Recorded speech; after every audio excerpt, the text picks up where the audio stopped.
Have you ever felt like your home is cluttered, yet you still can't find what you need? Or maybe you've stared into a closet full of clothes and thought, I have nothing to wear. The uncomfortable truth is that many of us live surrounded by things we don't use, don't need, and that quietly steal our peace. In traditional Japanese mornings, the sun rises over homes where every object has its place and purpose. It's not about perfection, it's about intention. While we rush through life accumulating more and more, the principles of Japanese minimalism invite us to stop and ask, what do I really need to be happy? Let's explore together the habits that distance us from the clarity and serenity that Japanese minimalism offers. These aren't rigid rules, they're invitations to a life where there's more space to breathe. In Mrs. Tanaka's small wooden house in Kyoto, only 3 cushions surround a low table, a single flower in a simple vase. Washi paper windows filter the morning light. When you remove the unnecessary, she told me as she served tea in imperfect cups, you can finally listen to your own thoughts. Japanese minimalism wasn't born from modern organization trends. It has roots in Zen Buddhism,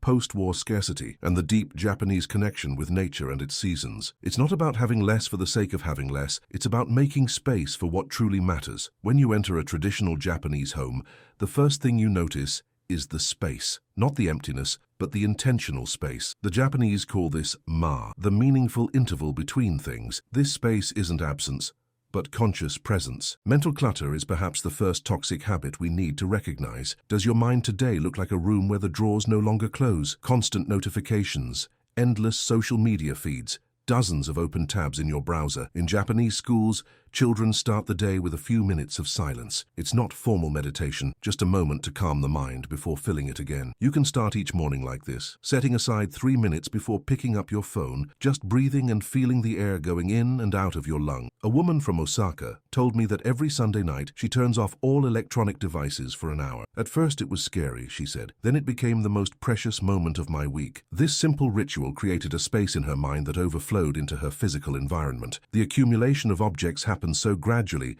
that we barely notice. A promotion here, a souvenir there. Soon, our spaces are so full that we can no longer see what we have. In contrast, the Japanese concept of danshari invites us to refuse what we don't need, discard what no longer serves us, and separate ourselves from the desire to have more. Look around you now. How many objects can you count? How many of them have you used in the last week, the last month? I'm not suggesting you throw everything away, just that you observe with renewed attention. Hideo, a 78-year-old carpenter I met in Nara, has only 8 tools in his workshop. I know each of them completely, he explained, running his hand over a worn chisel. When you have less, you know each thing deep. His work is recognized throughout Japan for its precision and beauty. An excess of commitments is another habit that distances us from peace. We fill our schedules as we fill our homes, out of fear of emptiness, out of habit, out of external expectations. The Japanese concept of ikigai reminds us that our life should have purpose, not just activity. A Japanese executive told me that after a stress-induced breakdown,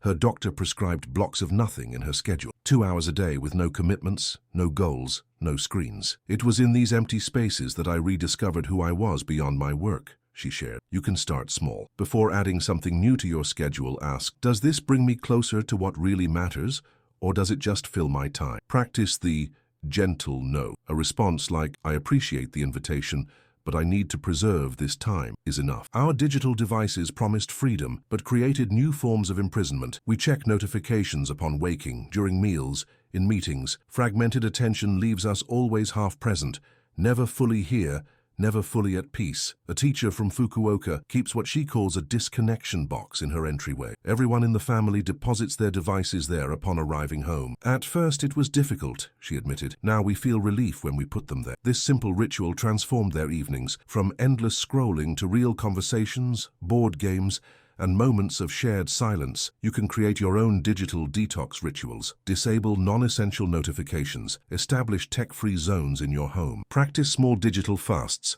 30 minutes upon waking, an hour before sleeping. The world won't end, I promise. Excessive consumerism is perhaps the most difficult habit to abandon because it's so deeply rooted in our culture. We buy, we feel a brief satisfaction, the shine fades, and the cycle begins again. It's a wheel that spins without taking us anywhere. The Japanese concept of wabi-sabi teaches us to find beauty in the imperfect, the transient, the incomplete. A chipped cup, a wall with slightly peeling paint. These imperfections tell stories, carry life. I was invited to dinner at a family's home in Kamakura. The table was set with mismatched dishes, some new, others with delicate cracks. "These are 3 generations of plates," explained the grandmother. "Each mark tells a story of who ate here before. Those imperfect pieces carried more value than the most expensive porcelain set." How to practice mindful consumption. Before each purchase, wait 48 hours. Ask, does this solve a real problem or does it just create the temporary feeling of novelty? Take an inventory of what you've bought in the last 3 months and observe how many items have truly brought lasting value. An architect from Kyoto shared that his family practices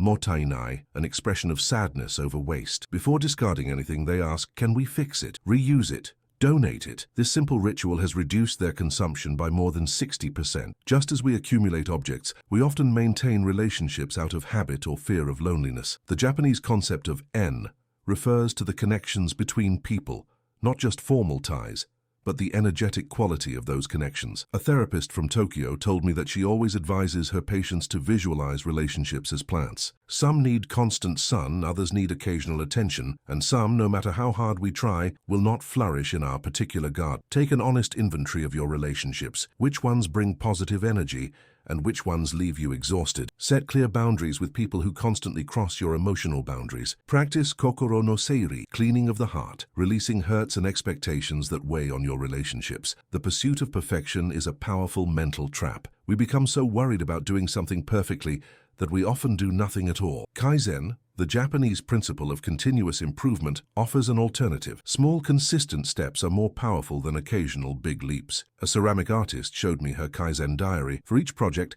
she recorded one small daily improvement, sometimes just an observation about the texture of the clay. The secret isn't perfection, she explained, but constant attention. Replace grandiose goals with daily micro-habits that require less than 5 minutes. Adopt the 2-minute rule. If something takes less than 2 minutes to do it immediately. Celebrate small advancements as sincerely as you would celebrate great achievements. Our finances often reflect the clutter of our lives. Scattered bills, forgotten subscriptions, impulsive purchases create a constant sense of anxiety. The Japanese concept of shimatsu reminds us of the careful and respectful use of resources. A financial consultant who worked in Tokyo told me about an elderly client who kept impeccable financial records in a simple notebook for over 50 years. Her relationship with money was not one of accumulation, but of conscious flow, he observed. Do a financial detox. Cancel unused subscriptions. Consolidate unnecessary accounts.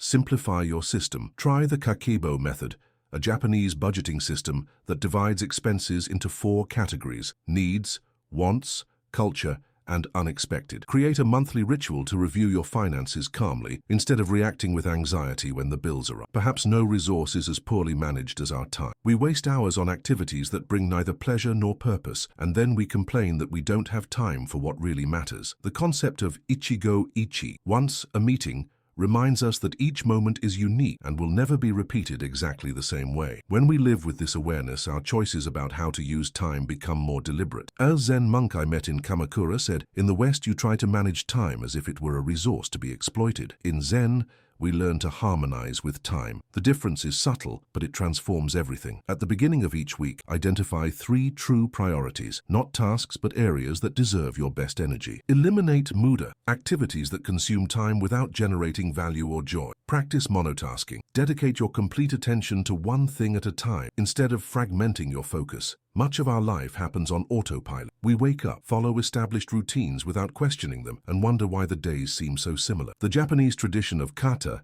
teaches us that conscious routines are different from automatic habits. A Japanese architect who designs minimalist spaces always begins her creative process with a simple ritual, washing her hands with cold water and sitting in silence for 2 minutes. This small ritual clears my mind of previous projects and prepares me to create with a clean mental slate, she explained. Transform everyday activities into rituals. The simple act of preparing tea can become a moment of mindfulness when performed with presence. Practice osojisoho, the art of cleaning as meditation. Cleaning your home with full attention becomes a practice of mental clarity. Create transition markers between different parts of your day, small rituals that signal the beginning or end of an activity. A businessman from Sapporo told me that he always changes clothes when he gets home, not just for comfort, but as a ritual of transition between work and personal time. Perhaps the most difficult habit to abandon is our attachment to the permanent, to control, to the idea that we can freeze life in an ideal state. The Japanese principle of mono no aware reminds us of the beauty of impermanence, that the cherry blossom is most precious precisely because it blooms for only a few days. A Japanese landscaper explained his process to me. I start by identifying what I can remove, not what I can add. Beauty arises not from the things we put in, but from the space we create so that the essential can breathe. Practice letting go intentionally, not just objects, but ideas, expectations, and plans that no longer serve you. Observe seasonal changes in your environment as reminders of the cyclical nature of all things. Adopt the habit of asking regularly, can I let this go? Whether it's a thought, a possession, or a relationship. Japanese minimalism invites us to a different relationship, not only with our possessions, but with our own existence. It's not about less is more. It's about enough is abundance. It's recognizing that when we remove the excess, the essential has room to flourish. Keiko, a 92-year-old woman who lives in the mountains of Nagano, welcomed me into her 2-room house. Everything she owned fit on a small bookshelf. There's nothing here that I don't use or don't love, she said simply. Her house was small, but her spirit seemed to occupy the entire valley below. The poet Matsuo Basho wrote, "Do not seek to follow in the footsteps of the wise. Seek what they sought." Japanese minimalism does not invite the imitation of an aesthetic style, but the search for the same clarity and intention that inspired this philosophy. Start with small steps.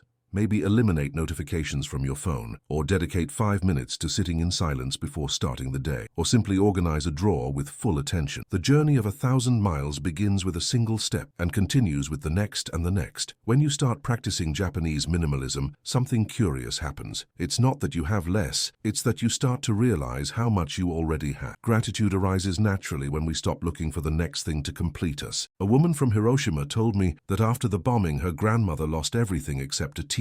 She drank tea from that cup every morning until the end of her life and said that each sip was a miracle. Sometimes we need to lose almost everything to value anything. Practice the gratitude ritual called Okajidama, recognizing the blessings you receive daily. Every night before going to sleep, name 3 things you are grateful for. They don't have to be big events: the warmth of the sun, the taste of tea, a kind message from a friend. Japanese cleaning routines are not just about physical organization, they are spiritual practices. Osoji is the deep cleaning that traditionally happens at the end of the year. It's not just about scrubbing the floor, but about creating space for the new year, new possibilities, new growth. A mother in Kyoto showed me how she teaches her children to clean. First, we thank the objects for the service they have provided. Then we clean not only to remove dirt, but to renew our relationship with the space. Cleaning becomes an act of respect, not a chore. You can adopt simple practices like asaban soji, morning and evening cleaning. Dedicate 5 minutes upon waking and 5 minutes before sleeping to put things in their places. It's not about perfection, but about consistent intention. Japanese minimalism also teaches us about the internal spaces of the home. The genkan, a traditional Japanese entryway, serves as a transition zone between the outside world and the sanctuary of home. It's where we take off our shoes and, symbolically, leave the worries of the day behind. Create your own genkan, even if it's just a small space near the door, a place to pause, take a deep breath, and make the conscious transition between the world outside and your personal space. The Japanese value the tokonoma, a recessed space in the wall where a seasonal flower or scroll is placed. It's a reminder of the current season, of nature, of the passage of time. You can create your own tokonoma, a small seasonal altar that changes with the months. In the bedroom, traditional futons are folded and stored away during the day, transforming the sleeping space into a living space. This practice reminds us that spaces can have multiple purposes when they're not congested with permanent furniture. The washitsu, a traditional Japanese room, has few fixed furnishings. Everything can be moved, adapted, transformed as needed. This fluidity reminds us that our spaces, like our lives, don't need to be rigidly defined. In the Japanese kitchen, the concept of daidokoro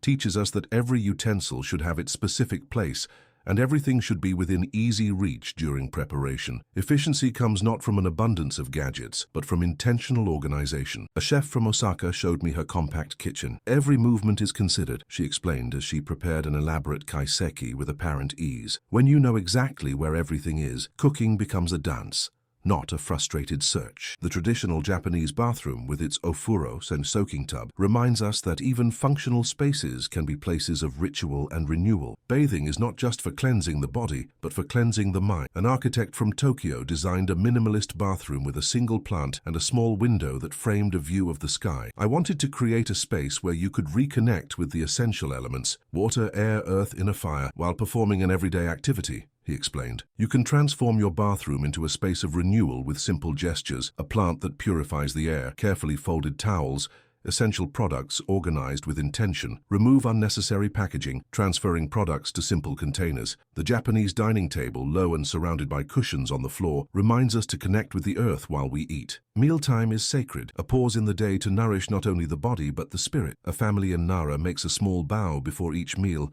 reciting itadakimasu, an expression of gratitude that acknowledges all the beings who contributed to the food. This simple ritual transforms the act of eating into a moment of connection and acknowledgement. You can create your own mealtime ritual, putting your phone in another room, using dishes you truly appreciate, lighting a candle, serving the food with mindful attention to presentation. These small practices transform a daily necessity into a moment of presence. The Japanese garden, with its carefully positioned stones and intentional empty spaces, teaches us that beauty arises as much from what we include as from what we leave out. A gardener from Kyoto told me, "We don't control the garden, we just suggest a path for nature to follow." Even in a small apartment, you can create a tsukubai, a minimal arrangement that evokes nature. A small vase with a flowering branch, an interesting stone found during a walk, a moss arrangement in a shallow bowl. These small natural altars connect us with the world beyond our walls. The path of Japanese minimalism is not about perfection or rigidity. It's about creating space, physical, mental, and emotional, for what really matters in your unique life. When you remove the excess, something wonderful happens. You rediscover the essential that was there all along, just obscured by the noise and accumulation. It's like cleaning a dusty window. The view was always there, you just regained the clarity to see it. As the Japanese masters of tidying up say, true tidying happens first in the heart. Start there, with kindness and patience, and the rest will follow naturally. It's not about having less, it's about making space for more peace, more purpose, more presence in each common and extraordinary moment of your life. Share this blessed video so that it can touch and help other people like you and me. Don't forget to click the subscribe button if you haven't already. Thank you very much from the bottom of my heart for being part of our faith community. If you would like to support our channel a little more, consider becoming a member of our channel. I leave here 2 more videos so that you can continue your search. Thank you, and God bless you all. See you later.